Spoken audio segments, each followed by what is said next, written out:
Sir आज ये press meet कौन पाई आमर एसपी साहब आदेश अनुजाई एवं पालड़ एसडीपी तत्वावधान में आमर खमार थाना विभिन्न ग्राम चोरा बंदूकर रखि अभियोग आम स्पाई एंगेज करूँ से गला काले आम 5टा लोकों ठारू 5 गोटी देसी बंदूक जप्ति करिछु। आउ गाँ हूँ कुचिंडा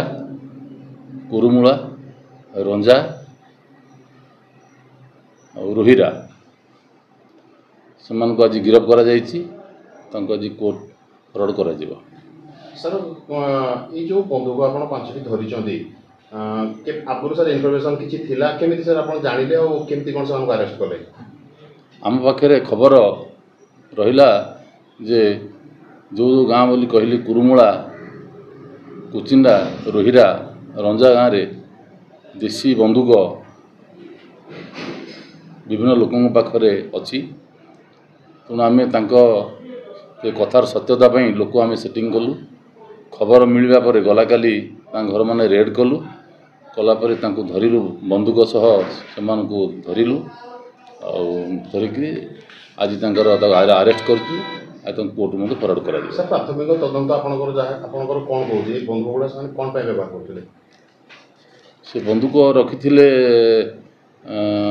तो किसी कागज पत्र ना से देखे पारे कौन कागज पत्र किंतु कहते आम रखीचु आम क्षेत फेत ये करने रखीचु बोली कहले क्षेत जगह किंतु सर ए सब जिन जो भाव बढ़ुची प्रशासन तरफ कौन पदक्षेप नहीं जाए बर्तमान आमर गला जून मसरे खमान थाना अंडर रे बेआईन भाव 3 गोटी देसी बंदूक आम जप्ति करूँ 3 जन को ये अरेस्ट करूँ कोर्ट फरवर्ड करूँ जून मास पर अगस्ट मस 5टा बंदूक देसी बंदूक जप्ति कर फरवर्ड करूँ। आज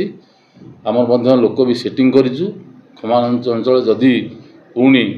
देसी बंदूक थाए निहाती आम भविष्य जप्ति करूँ आईन अनुजाई कार्यानुष्ठान ग्रहण करूँ।